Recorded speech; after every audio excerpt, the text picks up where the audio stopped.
In order for you to understand why Western civilization is very different than the Islamic world, you need to understand the history of Islam.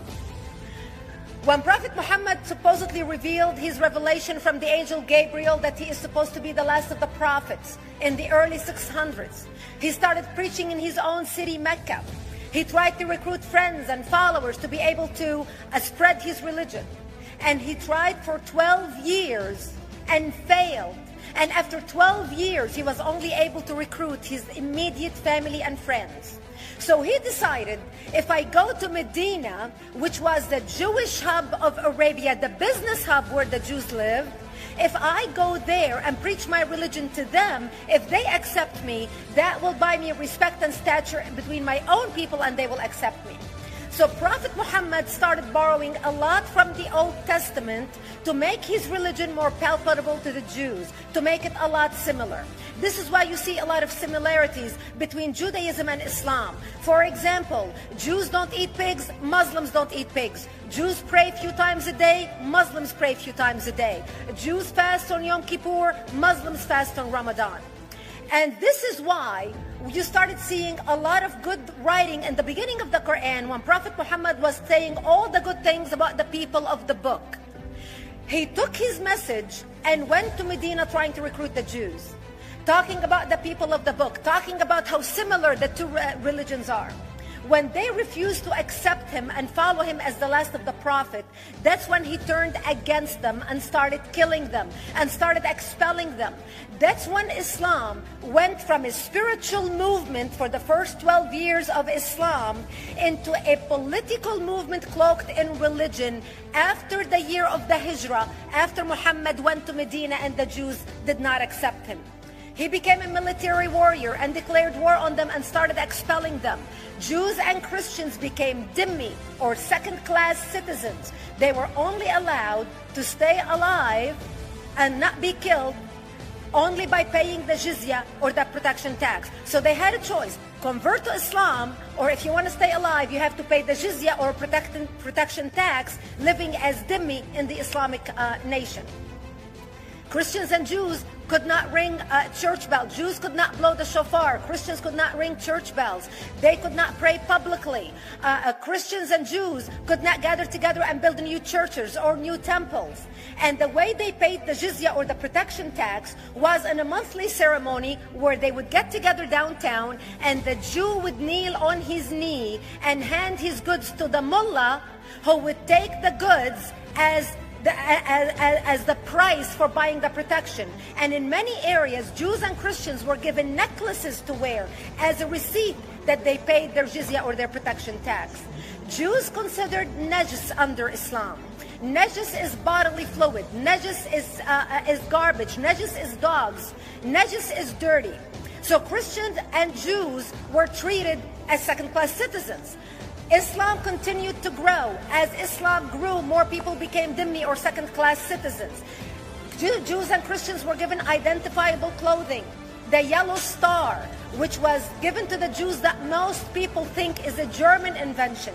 It was actually an Islamic invention in the 9th century in Iraq by the second Khalif al-Mutawakkil of Iraq, who invented the yellow star for the Jews to be identified as they walked down the street. Because Jews were considered najis, if a Muslim man or a Jew walked on the same side of the street, the Jew had to cross the other side so the Muslim man can walk, so he's not dirtied by the filth of the Jew. Christians were given the zunnar, the belt, which most of you men are wearing right now. That was an Islamic invention for the Christians. Islam continued to grow. They went all the way to Jerusalem. They conquered Jerusalem. Christians couldn't ring their church bells in Jerusalem. The Pope in Rome in 1090 told the Christians, how could you sit idly by and allow your brethren to suffer like this in the Holy Land? You need to go liberate the Christians. You need to go help the Christians. That's why the Crusaders were launched. The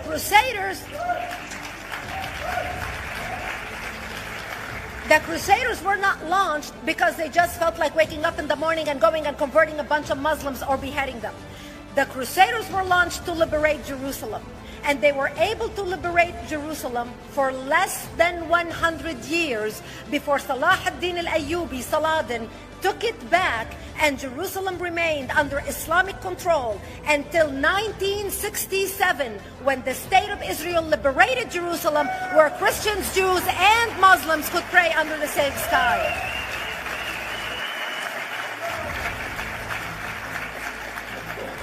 The Crusaders continued fighting Islam, and for 300 years they tried and failed. And by the 1300s, the Crusaders disappeared because they could not win against Islam.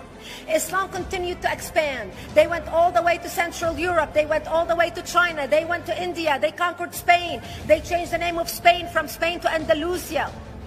And they started, as they advanced, as they conquered more nations, more people paid the jizya, or the protection tax. And this is how the Islamic Empire grew.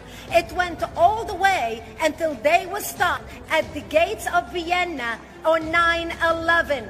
9/11 is not a date that Osama bin Laden just picked out of a hat. 9/11 is a symbolic date in the Islamic calendar. By the 1600s, Islam had covered more of the earth's surface than the Roman Empire did at its peak. Between the 1600s and the 1800s, the Europeans were experiencing the European Industrial Revolution, where the Europeans were able to invent products on factory lines, where they are able to make money and sell products, which gave them the money to build a strong army in order to fight the Muslims. And that's how they were able to stop them at the gates of Vienna on 9/11. The Europeans started the pushback against Islam. They pushed them out of Europe. They pushed them out of all the way to the Middle East and North Africa.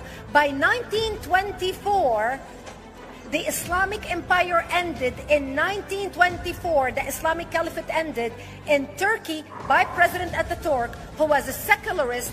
He ended the Islamic Empire, and he gave women rights to vote. He gave women a right to an education, a right to work, a right to choose a husband. He forbid women from wearing the hijab. He forbid men from wearing the beard. The Muslims hate him so much that they consider him a Jewish agent, because they believe that his mother in her bloodline was Jewish, and that was the influence on Ataturk.